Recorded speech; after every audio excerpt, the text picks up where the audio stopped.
ಕಾಫಿನಾಡಲ್ಲಿ ಬೀಟಮ್ಮ and team ಆತಂಕ ಮುಂದುವರೆದಿದೆ. ರಾತ್ರಿ ಬೇಲಿಗಳನ್ನೇ ಧ್ವಂಸ ಮಾಡಿರತಕ್ಕಂಥ ಬೀಟಮ್ಮ ಆ್ಯಂಡ್ ಟೀಮ್ ಕಾಫಿನಾಡಲ್ಲಿ ಮುಂದುವರಿದ ಬೀಟಮ್ಮ ಟೀಮ್ ಆತಂಕ. ರಾತ್ರಿ ಬೇಲಿಗಳನ್ನೇ ಧ್ವಂಸ ಮಾಡ್ತಿರೋ ಬೀಟಮ್ಮ ಆ್ಯಂಡ್ ಟೀಮ್. ಬೇಲಿ ಧ್ವಂಸ ಮಾಡಿ ತೋಟದಿಂದ ತೋಟಕ್ಕೆ ರೌಂಡ್ಸ್ ಹಾಕಲಾಗ್ತಾ ಇದೆ. ಬೇಲಿ ಧ್ವಂಸ ಮಾಡ್ತಿರುವಂತಹ ದೃಶ್ಯ ಸಿಸಿಟಿವಿಯಲ್ಲಿ ಸೆರೆಯಾಗಿದೆ. ಜನವಸತಿ ಸ್ಥಳಗಳಲ್ಲಿಯೂ ಕೂಡ ಬಿಂದಾಸ್ ರೌಂಡ್ಸ್ ಹಾಕಿದ್ದಾರೆ.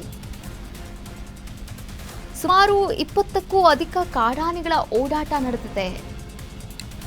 ಗೋಣಿಬೀಡು ಹೋಬಳಿಯ ಹೊಸಳ್ಳಿಯಲ್ಲಿ ಆತಂಕ ಶುರುವಾಗಿರುವಂಥದ್ದು. ಜನರು ಕಾರ್ಮಿಕರು ಎಚ್ಚರದಿಂದಿರಲು ಸೂಚನೆಯನ್ನ ಕೂಡ ನೀಡಲಾಗಿದೆ. ಕಾಫಿನಾಡಲ್ಲಿ ಮತ್ತೆ ಕಾಡಾನೆಗಳ ಉಪಟಳ ಹೆಚ್ಚಳವಾಗಿದೆ. ಸುಮಾರು 20ಕ್ಕೂ ಅಧಿಕ ಕಾಡಾನೆಗಳು ಓಡಾಟವನ್ನು ಮಾಡಿರತಕ್ಕಂಥ ಘಟನೆ ಗೋಣಿಬೀಡು ಹೋಬಳಿಯ ಹೊಸಳ್ಳಿಯಲ್ಲಿ ಇರುವಂಥದ್ದು.